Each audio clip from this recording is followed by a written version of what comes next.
आपको भी लेना है नानी के साथ सेशन? उसको भी लेना नानी के साथ सेशन। उसको ये हो रहा है नानी क्या कर रही है। ओके मैम, लाइव हो गया है तो आप स्टार्ट कर दो अपना सेशन। अच्छा अच्छा। हेलो हेलो एवरीवन, मैं पूनम सिंह आसियाना उमंग। आज हमारा टॉपिक है बैलेंस डाइट। बैलेंस डाइट जैसे कि संतुलित आहार। बैलेंस डाइट के बारे में वैसे तो सब लोग ही जानते हैं, लेकिन फिर भी मैं कुछ बातों पर आज प्रकाश डालना चाहूँगी। जो बातें हमें मालूम है, मालूम होते हुए भी हम कई बार उन चीज़ों को भूल जाते हैं और हम अपनी डे टू डे लाइफ में उनको अप्लाई नहीं कर पाते। तो इसीलिए संतुलित आहार का मतलब है ये नहीं है कि भाई हम किसी भोजन को तोल कर देखा जाए, इधर हमने कोई केला रखा, उधर हमने आम अमरूद या कोई भी चीज रखी है उसको तोल कर देखे। बल्कि बैलेंस डाइट का मतलब यह है कि उसमें हमारे सभी विटामिन, मिनरल, फैट सब इक्वल मात्रा में होने चाहिए। प्रोटीन, हर चीज की मात्रा बराबर होनी चाहिए। वही भोजन हमारे लिए एक आदर्श और संतुलित भोजन है। सब बाहर जाओ डिस्टर्ब। तो वही भोजन हमारे लिए संतुलित भोजन की श्रेणी में आता है। जैसे कि भोजन क्या है, हम हमें हमारे शरीर को शक्ति मिलती है, ऊर्जा मिलती है, और हमारे शरीर में जो टूट फूट होती है उसकी मरम्मत करने का कार्य भोजन करता है, और हमारी शरीर की जो क्रियाएं हैं उनको नियमित करने का कार्य भी भोजन करता है। इसके भोजन के कुछ नियम हैं। पहले मैं उन पर प्रकाश डालना चाहती हूँ कि हमारा भोजन किस प्रकार का और कैसा होना चाहिए।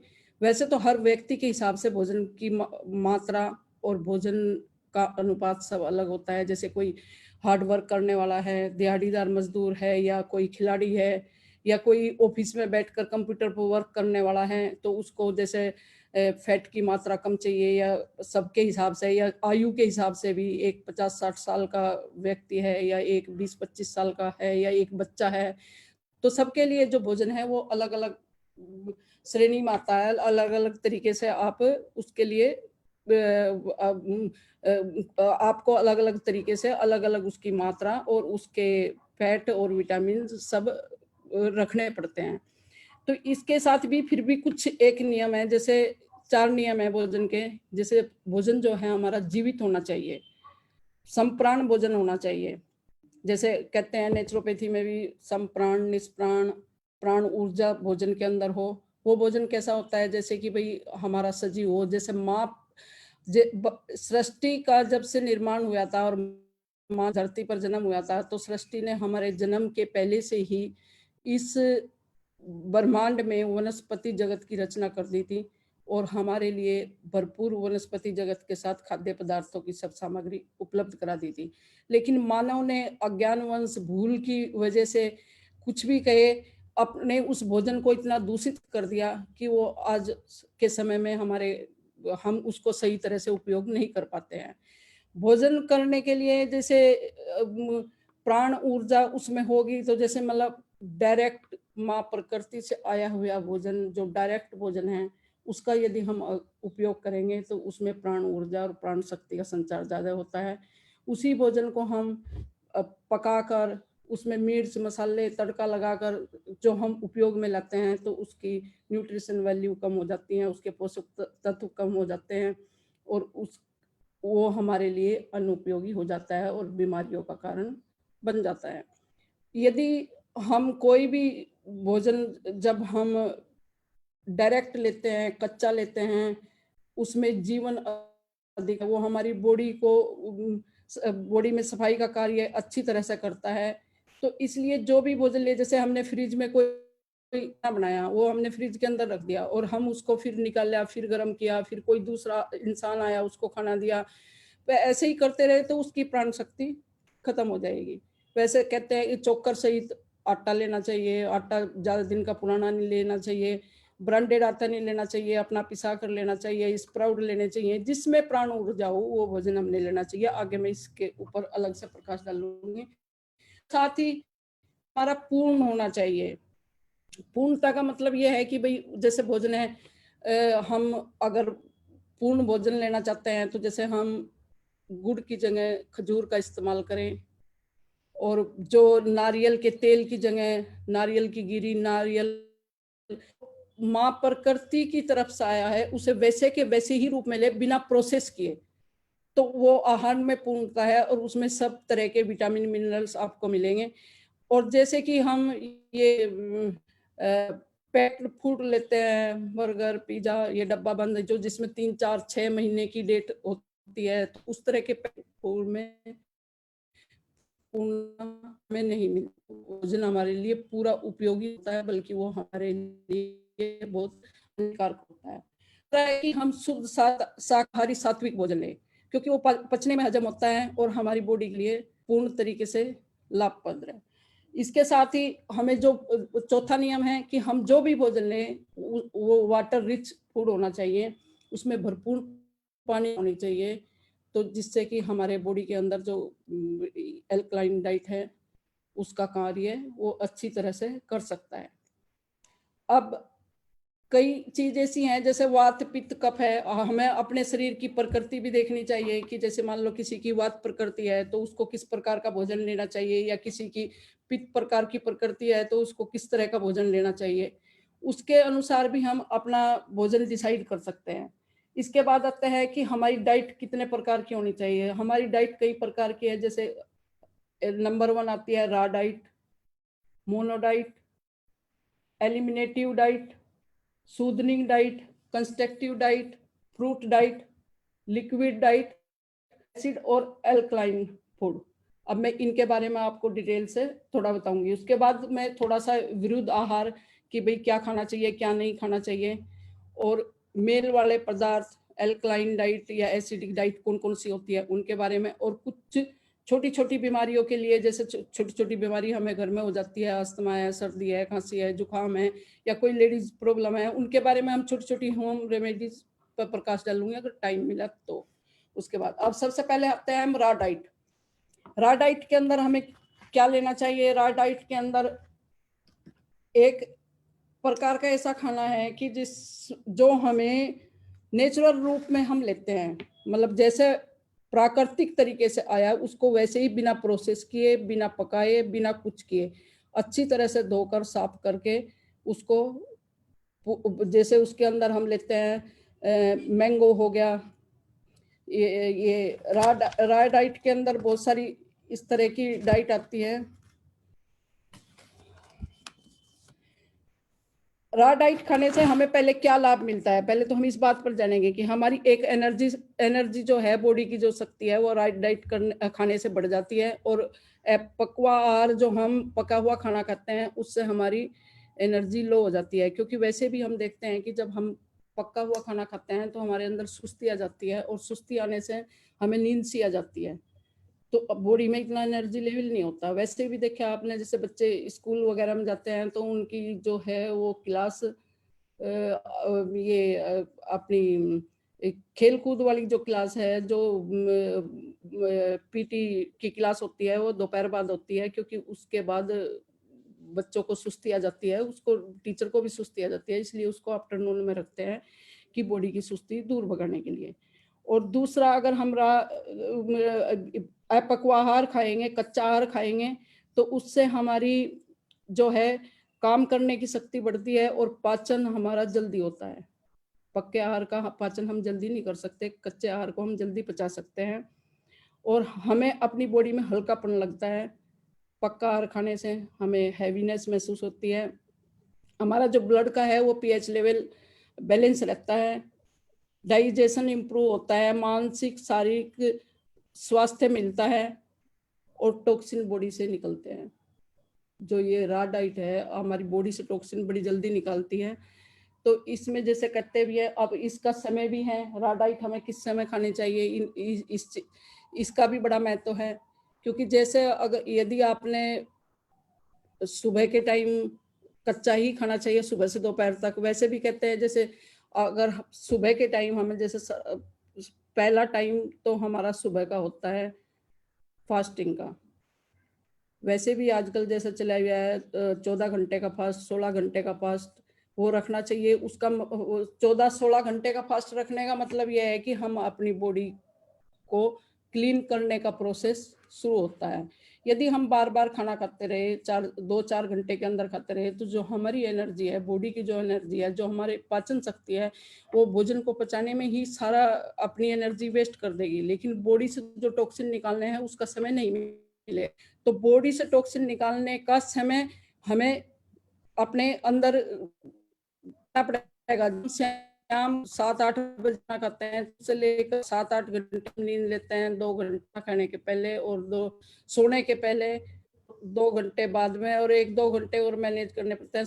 14 घंटे शुरू करके 16 घंटे तक मैक्सिमम अगर लिक्विड पर रहे, उठकर कुछ भी पानी, जूसेस, फ्रूट इसका ही खाएं, और हमारी बॉडी डिटॉक्स हो सके और बॉडी की क्लीन का प्रोसेस सही रहे। तो वो काम कच्चा आहार अच्छी तरह से करता है। उसके बाद सेकंड आती है मोनोडाइट। मोनोडाइट जैसे नेचुरोपैथी में कहते हैं, मोनोडाइट का मतलब क्या है? मोनोडाइट यानी हम एक ही चीज पर उपवास करते हैं। जैसे हमने केला ले लिया या आम ले लिया या अंगूर ले लिया, वो ये किसी व्यक्ति के अंदर अगर किसी मिनरल या किसी है वो देखनी पड़ती है, जिसकी कमी हो तो उसी पर उसका उपवास करता है। और मोनोडाइट कभी भी हम अपने आप से नहीं ले सकते, डॉक्टर की रिकमेंड से ही लेते हैं कि उस चीज पर वो 10 दिन 15 दिन सुबह भी शाम भी। फास्ट किया तो केला ही दोनों तीनों टाइम लेंगे, आम पे किया तो आम पर ही, अंगूर लिया तो अंगूर ही। कहने का भाव ये है कि भाई एक ही फल, एक ही सूप, जैसे पालक पे लिया तो पालक पर ही हम दोनों तीनों टाइम भोजन करेंगे। तो वो एक ही चीज पर मोनोडाइट में हम करते हैं, जिससे जो चीज हमारी बॉडी के अंदर कमी है उसकी पूर्ति हो जाए। तीसरा आता है एलिमिनेटिव डाइट। इसमें क्या होता है, हम बॉडी से जो अपने टॉक्सिन है उनको एलिमिनेट करते हैं, बॉडी से टॉक्सिन बाहर निकालते हैं। उसके अंदर क्या क्या क्या आता है? उसके अंदर जो है वो हम बटर मिल्क, इसमें ज्यादातर हम जूसी चीजें लेते हैं, साइट्रस फ्रूट लेते हैं, जैसे जो विटामिन सी वाले होते हैं।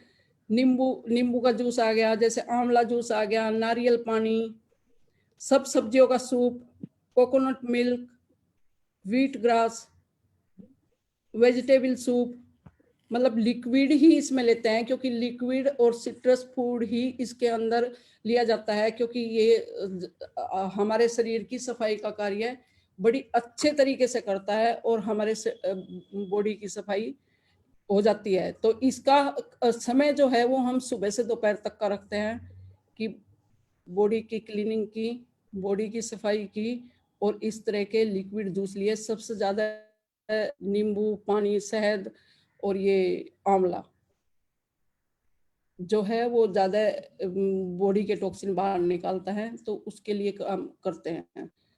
सबको समझ आ रहा है या किसी को कोई प्रॉब्लम तो नहीं है? हेलो? हाँ जी, सबको क्लियर है? मैम आप ना कंटिन्यू करते रहिए, ठीक, लास्ट में 10-15 मिनट किसी के कुछ क्वेश्चंस होंगे तो हम ले लेंगे। Okay okay. उसके बाद आता है सूदनिंग डाइट। अब मैंने अपनी बॉडी को उपवास पे रखा, 15-16 घंटे का उपवास किया, उसके बाद हम क्या करेंगे?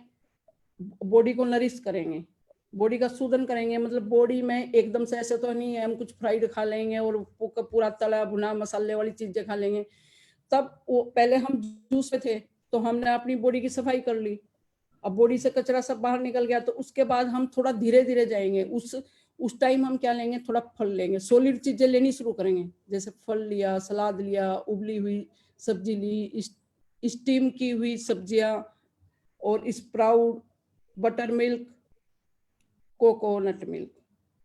और नेचुरोपैथी में तो ये जो अपना डेयरी प्रोडक्ट है, इसको कोई स्थान ही नहीं है, वो डेयरी प्रोडक्ट तो मना ही करते हैं, कि वो कहते हैं आप दूध किस लिए पीते हो? दूध में कैल्शियम के लिए पीते हो। यदि आपको कैल्शियम लेना है तो ये जो लीफी जूस है, पत्तियों का जूस है, उनके अंदर सबसे ज्यादा है। आप ये मिल्क के अंदर जो 100 ग्राम मिल्क के अंदर देखो तो 140 तक में ये कैल्शियम होता है। जबकि हम लीफी जूस कोई भी बनाएंगे, सब पत्तियों का जूस, जैसे धनिया पत्ती हैं, कुछ है, उन सबको मिलाकर तो उसका 750 तक होता है।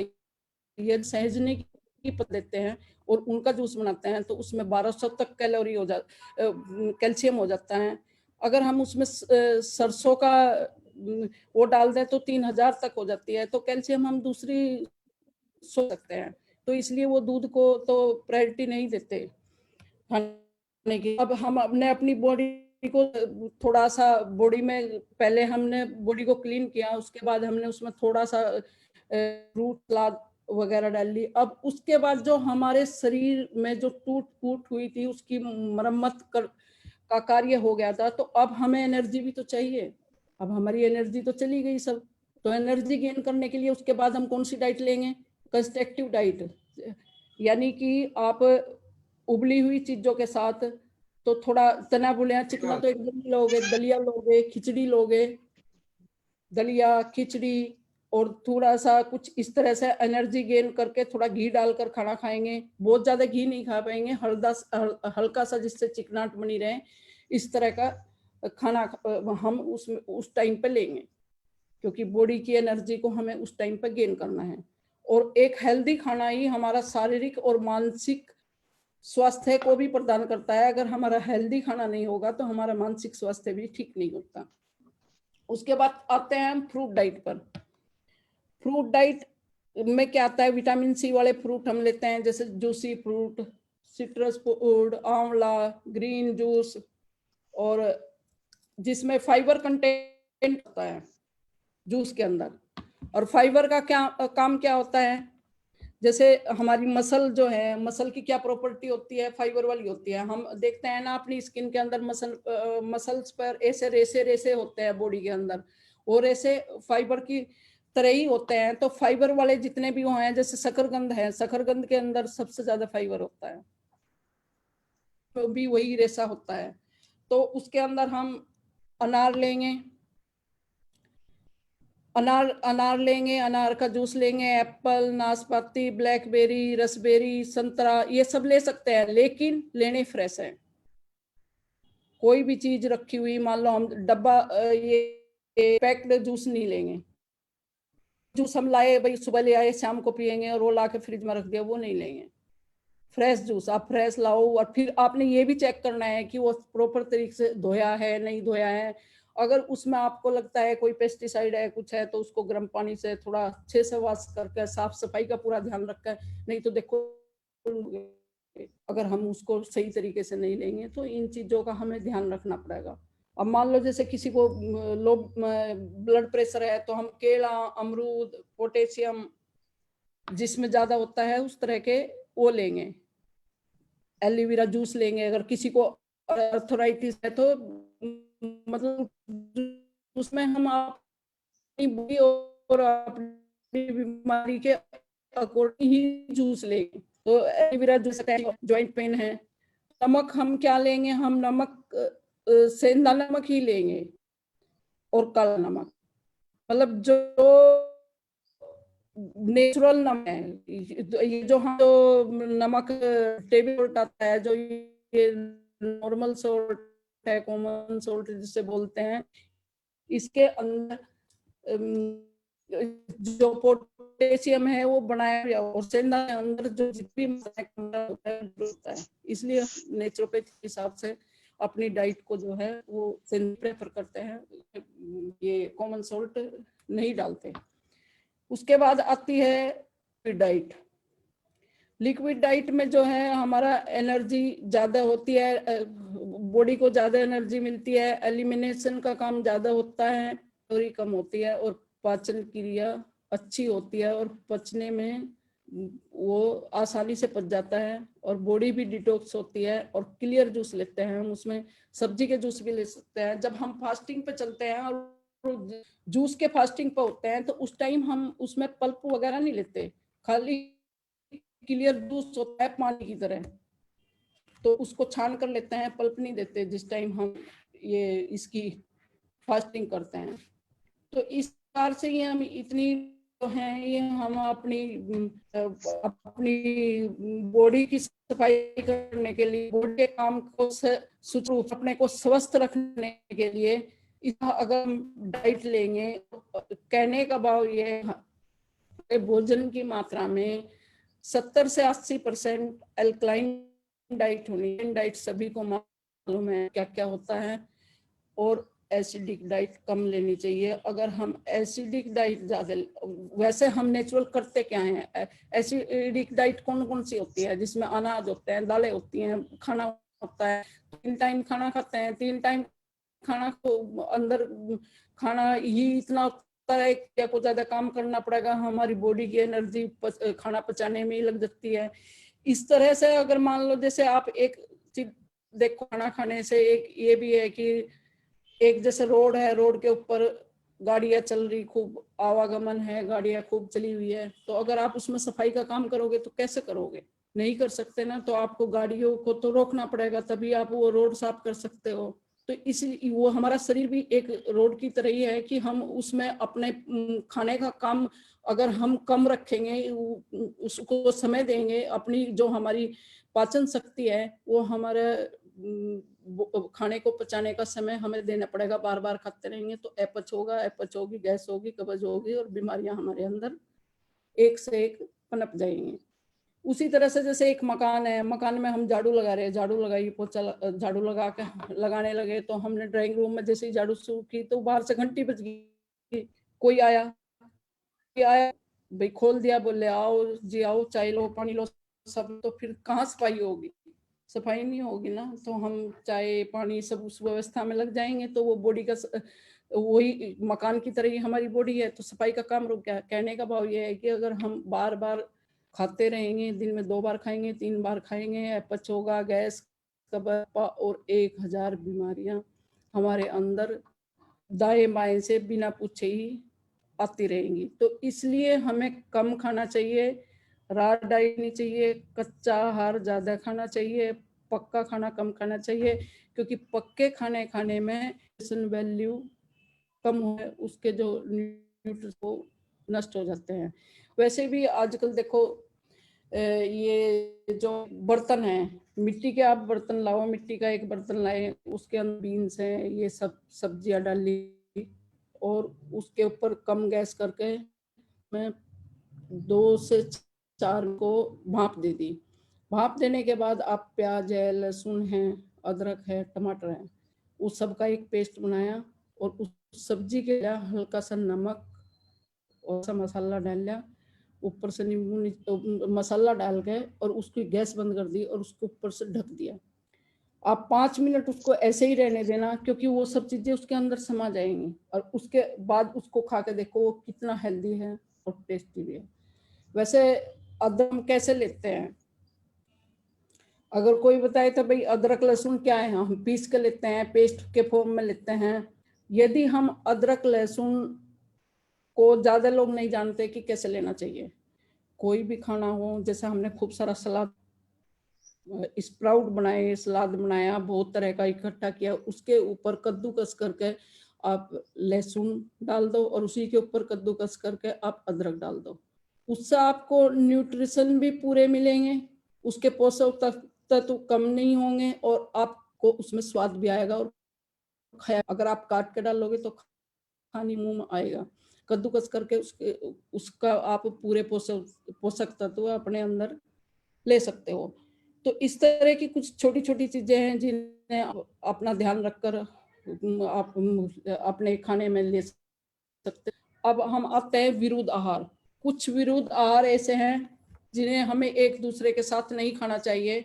वो हमारे पाचन को भी खराब करते हैं और हमारे शरीर में धीरे धीरे एक धीमे तरह बॉडी में रोग भी उत्पन्न करते हैं। कि दूध के साथ दही न लेना, उड़द की दाल के साथ लस्सी दही, उड़द की दाल के साथ तो बिल्कुल नहीं लेना, क्योंकि वो में हैवी होती है, साथ मिलकर तो ज्यादा हैवी हो जाती है। मूली के साथ लस्सी नहीं लेना, तो आपको इंडाइजेशन हो जाएगा। घी के साथ घी के तो जहरी है, सभी को मालूम है। दूध के साथ प्याज, दूध के साथ खट्टे फल, ऐसे भी लोग जैसे मैंगो शेक लेते हैं, तो भाई अगर मीठे हैं तो आप मैंगो शेक बना सकते हो, अगर आम खट्टा है तो आपको मैंगो शेक नहीं बनाना चाहिए।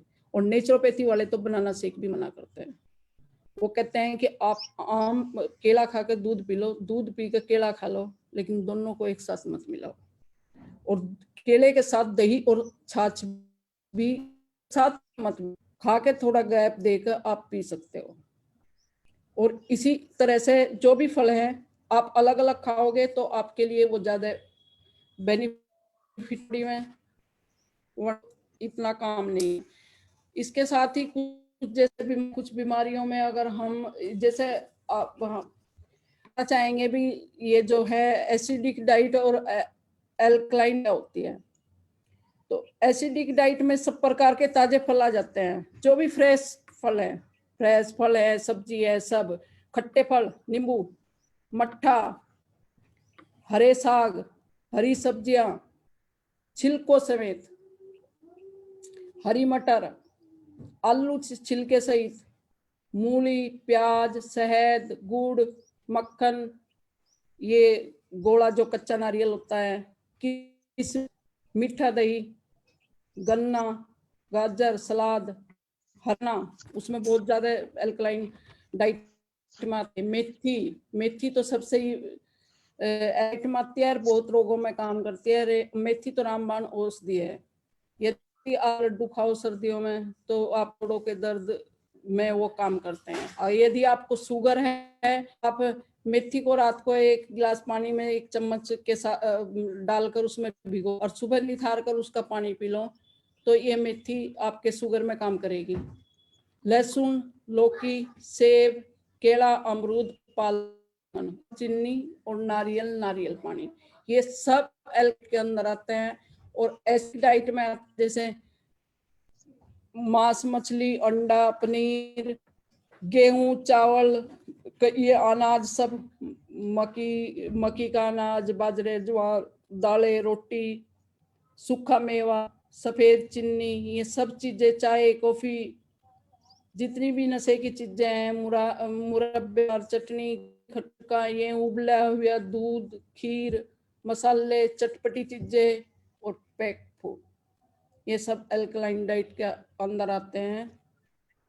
तो हमें अपने आप सोचना पड़ेगा कि हमें क्या खाना, क्या नहीं खाना। और यदि आप अपने आहार में थोड़ा सा परिवर्तन कर लें तो आप अद्भुत रिजल्ट अपने अंदर देखेंगे। लेकिन धीरे धीरे करते हुए आपने, जब भी आप अपनी बॉडी के अंदर अपने आहार में परिवर्तन करते हैं तो 3 महीने करके 3 महीने के बाद आप खुद महसूस करोगे, आप जरूरत नहीं, लोग अपने आप कहेंगे यदि कोई मोटा है तो वो पतला भी हो जाएगा। यही के अंदर कोई बीमारी है तो वह बीमारी पूरी तरह से निकल जाएगी अगर आप 3 महीने तक लगातार परिवर्तन करोगे। लोगों को क्या प्रॉब्लम है, सुबह उठते सभी को चाय चाहिए, गर्म चाय चाहिए। एक नेचुरोपैथी के डॉक्टर थे, और के डॉक्टर बने, पहले उनके अंदर शरीर अंदर इतनी बीमारियां थी, वो बताते कि मेरे सर माइग्रेन से लेके एक एक नस में, बॉडी में, पैर में, पीठ में, पैर की उंगली तक दर्द था। वो 2-3 साल इधर दिखाया वो में थे, वहां पर सब डॉक्टर, उनका छोटा भाई नेवी में था। अभी लगती सब डॉक्टर यहाँ नकल मार मार के डॉक्टर बन गए, किसी को कुछ मालूम नहीं। अब 3-4 साल हो गए बीमारी में रहते रहते, अब हम दिल्ली चलते हैं अपोलो में। तो वो दिल्ली में गए तो वहां देखा तो 6 महीने की लंबी लाइन, तो वहां ऐसे नहीं मिलता। खैर उन्हें कोई सिफारिश लगा के अपने को दिखा दिया। जर्मन का डॉक्टर था, बहुत अच्छा डॉक्टर था, 4 महीने उसका इलाज किया, दवा से आराम हुआ, और फिर वैसे का वैसे ही, कोई आराम नहीं हुआ। उसके नेचुरोपैथी की शरण में आए, और उन्होंने वहाँ वो एक मेरठ में एक संस्था है, वो वहाँ चले गए, उन्होंने नेचुरोपैथी का एक लेक्चर अटेंड किया, वहाँ से प्रेरणा मिली, और वो उस प्रेरणा को लेकर और उसने उसको फॉलो करने शुरू किया। और शुरू करने पे सबसे पहली बात थी, वो अपने डॉक्टर थे, वो उन्हें पूछने गए थे कि भाई हम चाय पी सकते हैं क्या, तो उससे पहले उन्होंने बोले अभी चाय पी सकते, अगर आप प्रोग्राम था वहां पर, किचन का तो कोई काम ही नहीं था, सब कच्चा खाना, जूस, लिक्विड सब ऐसे ही था, कोकोनट मिल्क देते थे वो, कि भाई आप ये ठंडी पी सकते हो तो पी लो, ठंडी चाय कोई कैसे पिएगा, नहीं पी जा। तो फिर उसका भी ऐसा काम कर लो, आप सुबह चाय कितनी पीते हो, बोले हम 2 मग पी, 2 मग हैं तो ऐसा करना, एक पी लेना, 2 मग बनाना, एक पी लेना और एक किसी को दे देना। तो उन्होंने सुबह उठ के, उन वाइफ तो चाय नहीं पीती थी, उन्होंने अपने आप 2 मग बनाए, एक सोचा मतलब बनाए कि काम वाली को दे देंगे एक, और एक में पी। तो उस दिन क्या हुआ, वो वाली अपनी को ले आई, बेटी को ले आई, उसने सोचा अब क्या करूं, इसको दूं कि क्या दूं, उन्होंने 2 मग उनको दे दिए, और ये सिलसिला उनका 14 का रहा। वो अपनी बेटी रही और उन्होंने 2 मग बनाए और उनको दे दिए। तो 16वें दिन उन्होंने चाय की तलब हुई ना, पीने की इच्छा हुई और उनकी चाय। और इसी तरह से अगर आप कोई चीज छोड़ने, तो हमारे कहीं ना कहीं अध्यात्म में भी यही चीजें हैं कि आप जो चीज छोड़ना चाहते हो किसी को दान दे दो।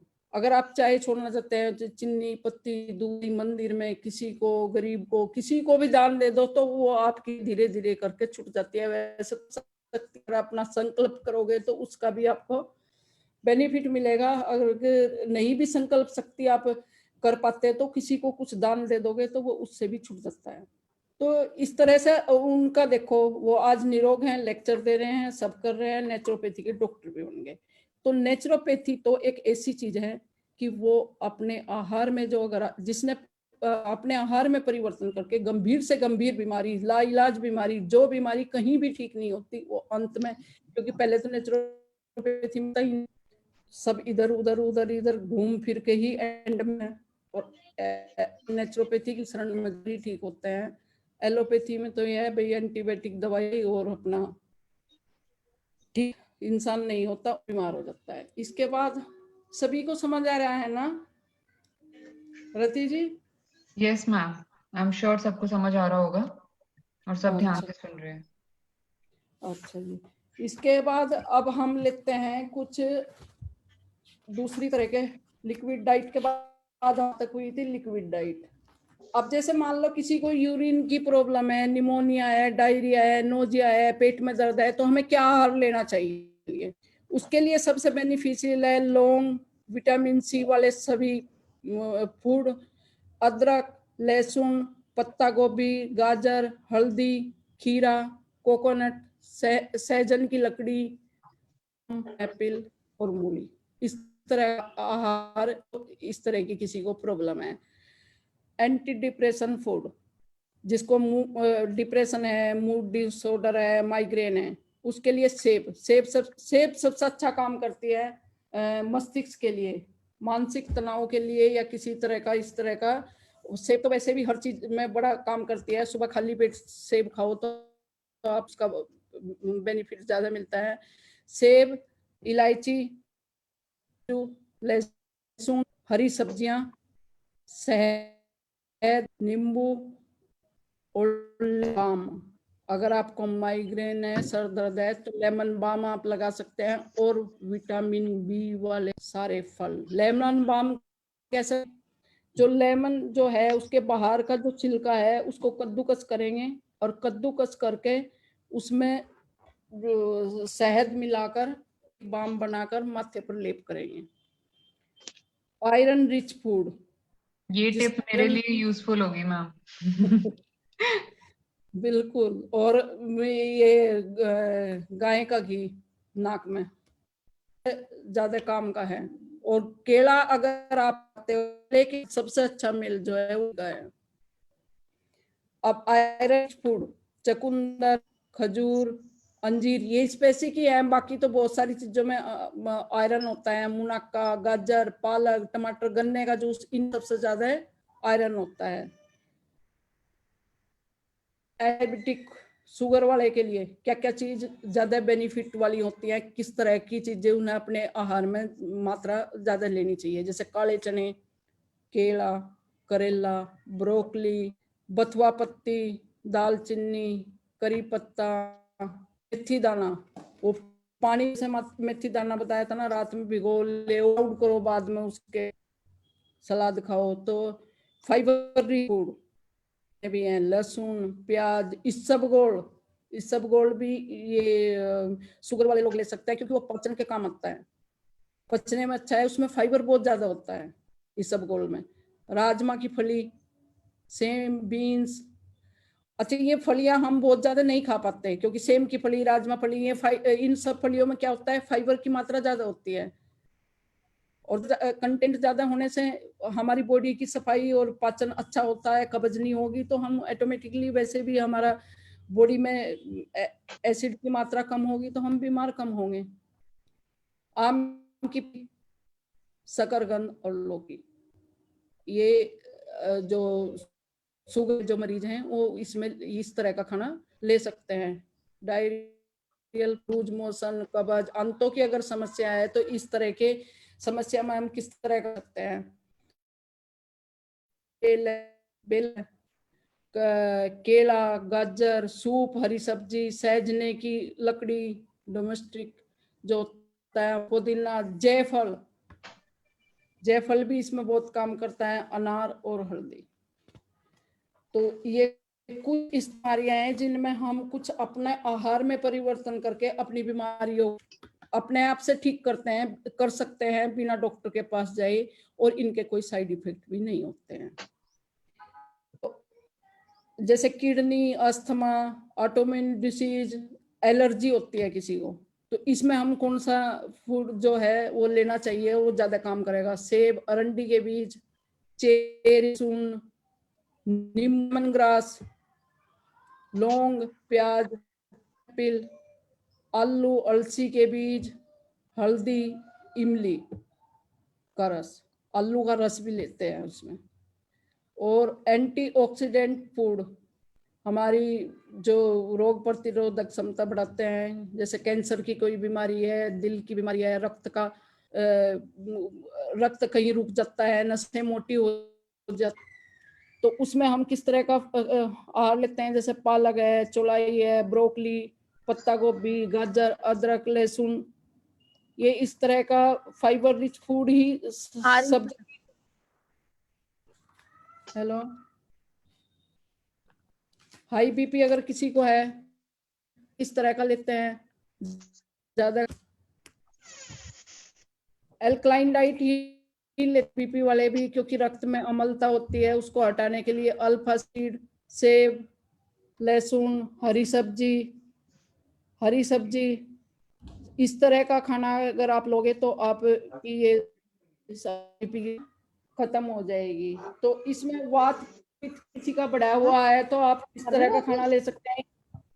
यदि किसी को वात की प्रॉब्लम है तो आप एक तो शरीर में पूरी मालिश करें, बॉडी में तेल की मालिश करें। वात क्या अगर किसी को रोग है, जैसे ज्वाइंट पेन है, जोड़ों में दर्द है, कमर में दर्द है। Seema ma'am please mute yourself. Seema Naval ma'am, तेल सॉरी की मैम। मालिश करें, पानी ज्यादा पिए। अगर किसी को वात रोग है, पीने से आपकी बॉडी डिटॉक्स होगी, तो उससे आपके ये वात रोग खत्म होंगे। दूध, दही, छाछ सभी प्रकार के रोग में ले सकते हैं। अगर पित्त की समस्या, तो पित्त की समस्या में क्या होता है कि भाई आपके स्किन की प्रॉब्लम होती है, एसिडिटी होती है, तो उसमें देसी गाय का घी, अजवाइन, काला नमक, हींग, काला जीरा, धनिया, सब काम करते हैं। अगर किसी को कफ की समस्या है, कफ को कम के लिए हमें क्या क्या चीज खानी चाहिए, जैसे किसी को ये जुखाम, सर्दी कुछ हो तो शहद, सौंठ, अदरक, पान का पत्ता भी, आपको कफ है, जुखाम है, सर्दी है, तो आप पान का पत्ता खाएंगे तो वो उसमें बहुत काम करेगा। गहरे रंग का, मतलब गहरे रंग का की जो भी चीज है वो ज्यादा बेनिफिशियल है। गुल, सौंफ, लौंग, इस तरह की चीजें अगर आप लोगे तो वो आपको अधिक काम करेंगी। इसके साथ ही कुछ छोटी छोटी बीमारियां हैं, अगर आप उनके कुछ तो जैसे यूरिन की प्रॉब्लम है, निमोनिया है, किसी को डायरिया है, नोजिया है, पेट में दर्द है, उल्टी है, तो उसमें हमें क्या लेना चाहिए, तो इस तरह का अगर हम लेंगे तो हमें अपने को स्वस्थ रख सकते हैं। पहले देखो, आंखों के नीचे काले धब्बे, ये अक्सर सबको प्रॉब्लम होती है। तो उसमें हम क्या करें, आंखों के नीचे जो काले धब्बे हैं, तो जो सुबह उठ के मुंह की लार होती है वो हम लगाएं, तो कुछ ही मालिश करें, उसको धीरे धीरे रब करें, तो आंखों के नीचे जो काले धब्बे हैं वो चले जाए। साथ अगर कोई दाद है, खुजली है, एमा है, वो भी ठीक होता है अपने मुंह की सुबह की फर्स्ट लार लगाने से। इसके बाद अगर किसी पर नींद नहीं आती है, नींद आती है लेकिन टूट टूट कर नींद आती है, अच्छी तरह नींद नहीं आती है, तो नाक में गाय का घी डाल लें। और हल्की सी, अगर किसी को नींद बराबर नहीं आती तो इसका मतलब वात बढ़ा हुआ है, तो बॉडी में वात है, तो नींद, वात वाले को नींद नहीं आती प्रॉपर, तो उसके लिए देसी गाय का घी नाक में डाल लें और एक डाल लें और हम डाल लें, और थोड़ा ही अंदर लें, ज्यादा अंदर लेने की जरूरत नहीं होती, बस एक एक बूंद थोड़ा सा अंदर खींच लें, उसी से नींद आनी आपकी शुरू हो जाएगी। मुंह में छल्ले हैं, मुंह में छल्ले हैं तो आपका मतलब पेट साफ नहीं है, आप पानी घूट कर पिए। उससे होगा क्या कि आप घूट घूट कर पानी जो पियोगे, मुंह की लार उसके शरीर के अंदर में जाएगी, उसमें से पाचन अच्छा होगा और आपके मुंह के छल्ले थोड़े थोड़े दिन में ठीक होने लगेंगे। यदि उससे भी ठीक ना होए तो आप एक बूंद पानी में डाल के, हेम्योपैथिक एक दवा आती है वो आप उसे ले सकते हैं, और नहीं तो सुहागा, वो पेट की सफाई का काम करता है, तो सुहागा हैं। और इसके साथ ही जैसे लेडीज प्रॉब्लम होती है, पीरियड मेंसेज में किसी को दर्द है, खुजली है, पेट में कोई भी प्रॉब्लम है पीरियड के समय, तो उसके लिए एक रामबाण घरेलू, आप एक पानी गर्म करें चाय की तरह, पूरा गर्म पानी, और उसमें एक चम्मच घी डाल लें और उसको जितना गर्म पी सकते हैं चाय की तरह सिप कर करके पिए, और दिन में 2-3 बार पी सकते हैं, और इसको उन 4 दिनों में ही पिए मेंसेज के टाइम। आपके जो मेंसेज की कोई भी प्रॉब्लम होगी, कम आता है या ज्यादा आता है या पेट में दर्द है, किसी भी तरह की उससे रिलेटेड जो प्रॉब्लम है वो एकदम से चली जाएगी। आप आजमा कर देखिए। इस अगर मान लो वाइट डिस्चार्ज होता है तो आप शतावरी चूर्ण आता है, वो दूध में डाल के हो, उससे आपको शतावरी चूर्ण से आप इस बीमारी में आराम मिलेगा। यदि किसी को मोटापा है तो आपने ने एक अपने आहार को बदलना है। उस आहार में क्या करना है, सबसे पहले तो आपने ये डाइट जो भी है, गाजर, घिया, सेब, आंवला, अब इसमें क्या करें, सेब और गाजर दोनों बराबर मिला खाली पेट खाएं, फिर उसको खाएं, 3 महीने उसे खाएं, और फिर आंवला खाएं, और फिर उसे खाएं, फिर ऐसे चेंज करते रहें, साल को खाते रहें, तो आपका 50% तो वजन कम हो ही जाएगा। इसको मैंने भी आजमाना है। तो इसके साथ ही मान लो किसी को इस तरह की प्रॉब्लम है जैसे शराब, सिगरेट, वो छुड़ाना है, तो उसमें गोमूत्र सबसे ज्यादा काम करेगा। आधा कप आते हैं, और अदरक, सौंठ, और ये क्या होता है, अदरक, सौंठ, गुड़ और गोमूत्र में सल्फर की मात्रा ज्यादा होती है। जब सल्फर उन चीजों से बॉडी में बढ़ जाता है, जब इधर से जब कहते हैं लोहा काटता है, तो सल्फर अगर हम इस साइड से देने लगे, वो से धीरे धीरे कम होते हुए छूट जाती हैं। अगर बाल झड़ते हैं, रूसी है, सर की कोई प्रॉब्लम है, तो आप एक दही को कांसे के बर्तन में 2-3 दिन छोड़ दें, पीली हो जाए, उसके अंदर वो अच्छे से 2-3 दिन के बाद उसको अच्छे से सर में मालिश करें और उसको धो लें। ये हफ्ते में 10 दिन में एक बार करते रहें, तो आपके सर के बाल झड़ने और सर की कोई भी बीमारी है, रूसी है, कुछ भी है, तो वो ठीक हो जाती है। तो मैंने बता ही दिया था कौन सा खाए, नमक तो सेंधा नमक खाए, काला नमक खाए, और सा नमक जो है कम खाएं, वो ज्यादा बेनिफिट नहीं करता हमारे शरीर के लिए। थायराइड में क्या है, थायराइड में हम धनिया रात को भिगो के पानी के अंदर वो लें, और धनिए की पत्ती का जूस, मतलब धनिए की पत्ती को जब जिन दिनों हरा है उनकी पत्ती को चटनी और खूब सारा पानी डाल के लिक्विड, इससे थायराइड में बहुत ज्यादा आराम मिलता है। सर्दी जुकाम है, गुड़, चना, गाय का घी, अदरक, हल्दी वाला दूध, और हल्दी वाला दूध प्लस उसमें घी गाय का डालकर पिए, काली, ये सर्दी जुकाम में इस तरह की चीजें लेंगे बहुत आराम मिलेगा, और हमें डॉक्टर के पास जाने की जरूरत। एसिडिटी है तो एसिडिटी जो होती है तो हम पित्त बढ़, तो उस समय हमें कहना चाहिए पानी सबसे पहले तो घूट घूट कर पीना चाहिए। उसमें मिश्री ज्यादा लाभदायक है, गुड़ लाभदायक है, अजवाइन को भून वो करेगा। खांसी जो है, खांसी में सौंठ, शहद और पान का पत्ता गहरे रंग वाला लोहे का पत्ता भी ये में और सर्दी जुकाम में बहुत करता है। और कुछ चीज ऐसी हैं जैसे ड्राई फ्रूट है, नवंबर दिसंबर जनवरी, बादाम, मुनक्का, किशमिश, मखाने, अखरोट, चिरौंजी, मेथी के लड्डू, गोंद। हमें जो अपना खाना है वो मौसम के अनुसार, ऋतु अनुसार खाना चाहिए। यदि मान लो ऋतु हमारे तैयार, हमने अपने खाने में नहीं किया तो हम पूरी तरह से स्वस्थ नहीं रह सकते। स्वस्थ रहने के लिए फार्मूला लाना पड़ेगा। हम देश काल और परिस्थिति के अनुसार भोजन करें।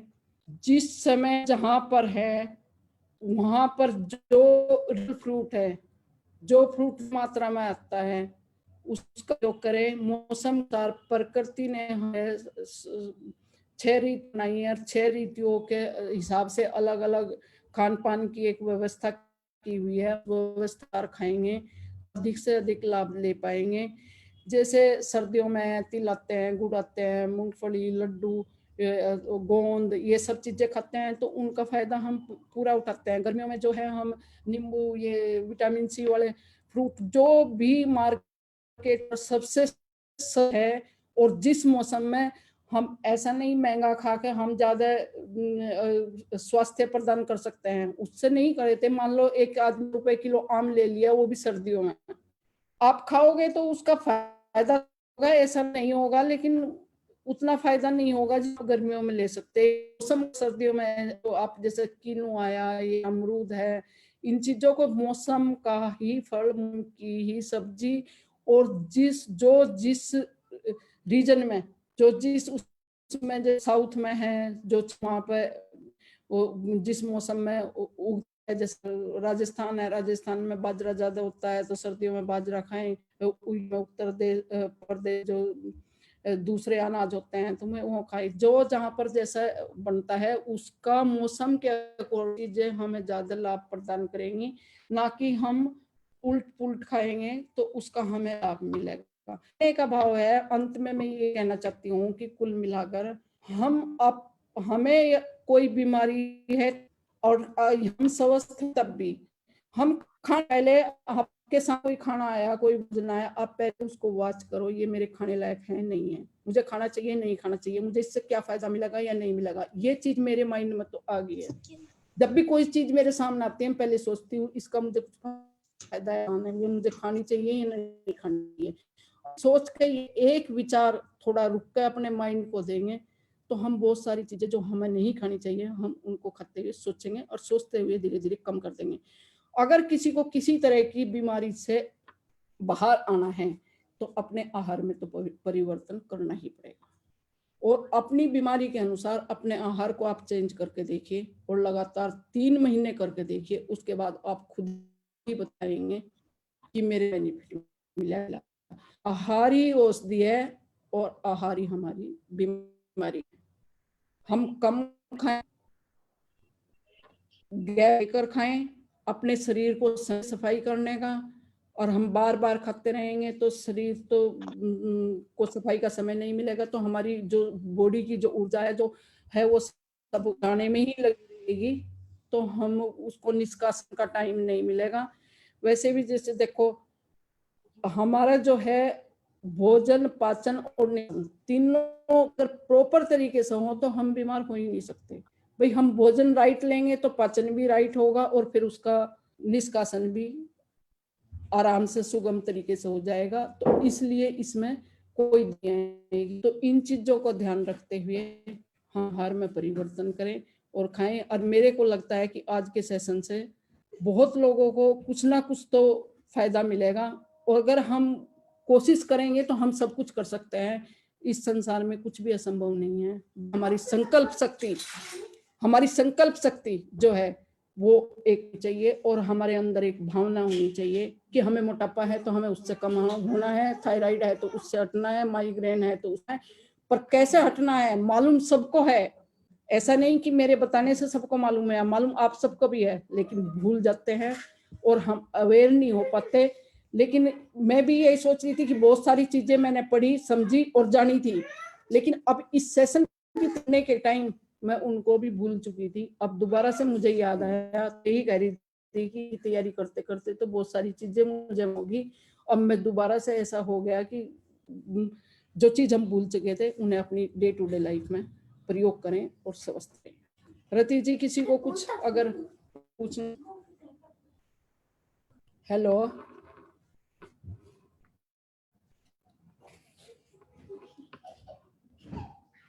हेलो,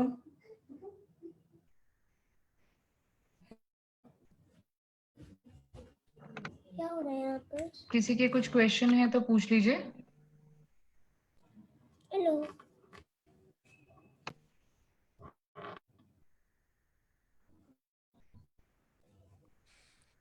कोई है भी कि नहीं है रति जी? हाँ हेलो पूनम जी, है है, कविता जी बोल गई, कविता, बबीता, चांदना जी सब है या नहीं है? नानी, यहाँ पर आप क्या कविता चल तो रहा है। बहुत अच्छा सेशन किया आपने। क्या क्या चल रहा है नानी? सेशन चल रहा है? अरे मैं ये पूछ रही थी, जैसे आपने एसिडिटी के बारे में बताया, तो किसी किसी को जैसे बहुत सारी दवाइयां भी खाते हैं, डेली एसिडिटी की दवाई भी खाते हैं, लेकिन मतलब कुछ फायदा नहीं होता उनको, तो उसके लिए क्या करना चाहिए? कॉन्स्टिपेशन बहुत ज्यादा रहता है। तो उसकी पहले तो आप पानी घूंट घूंट कर पीना शुरू किए, और पानी जो है जैसे बताया था ना, भी खाना खाने की इतनी देर पहले इतनी देर बाद में एक पानी को कैसे पीना, उसको सबसे पहले अमल। 50% तो आपकी एसिडिटी वैसे ही चली जाएगी पानी पीने से। और उसके बाद मिश्री है, गुड़ है और अजवाइन जो है, उनको थोड़ा दर्द होंगे काला डाल के खाना खाने के बाद या 2-3 की फक्की लेते रहे, उसको खाते रहे, तो एसिडिटी उससे भी कम होगी। अगर कब्ज है तो या तो आप त्रिफला चूर्ण खाओ, और ये डाइट जूस, पत्ती जूस, लिक्विड खाना आप खाओ तो आपकी वो वाली प्रॉब्लम भी ठीक हो जाएगी। अच्छा। क्योंकि उनको बहुत चीज मैंने दिया लेकिन कुछ फायदा नहीं होता है। आपने इसबगोल बताया ना, मैं इसबगोल भी उनको देती हूँ पीने के लिए, या जैसे कि वो डेली गैस की दवाई भी खाते हैं, सारा कुछ खाते रहते हैं, लेकिन कुछ फायदा।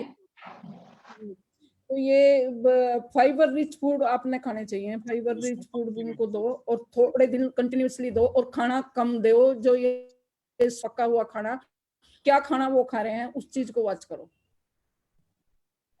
कच्चा ज्यादा खिलाओ, मतलब आप एक कच्चे खाने की रखो, स्प्राउट, ये सब आपके खाने ही एसिडिटी और कब्ज दोनों की समस्या निकल जाएगी। ओके।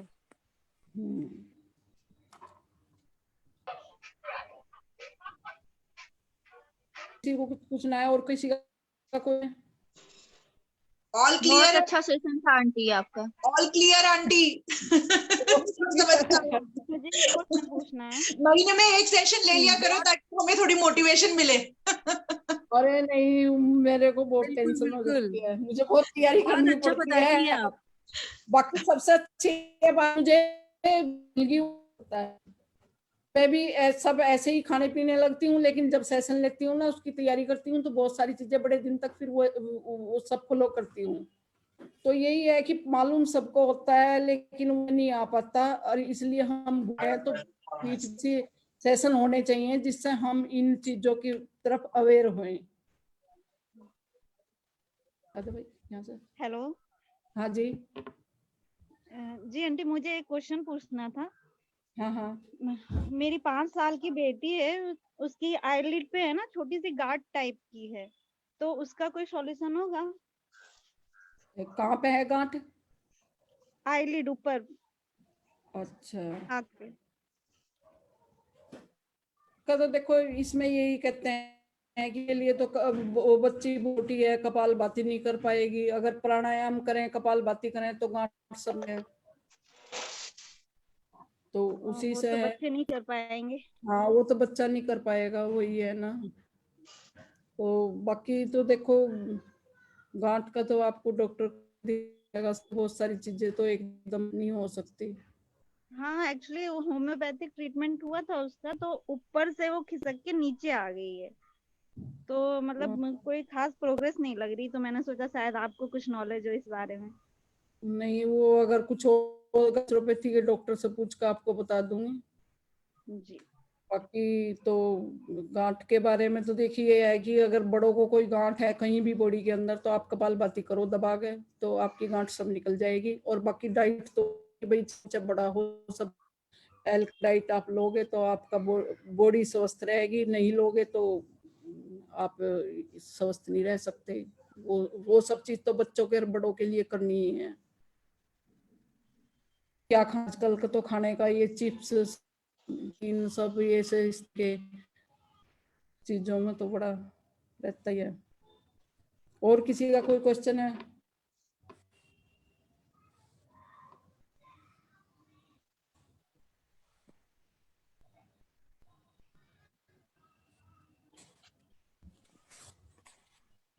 हेलो रति जी। हेलो पूनम जी। हाँ जी, बहुत नमस्कार बहुत जी। बढ़िया रहा, बहुत बढ़िया सेशन रहा आपका। बहुत बढ़िया रहा।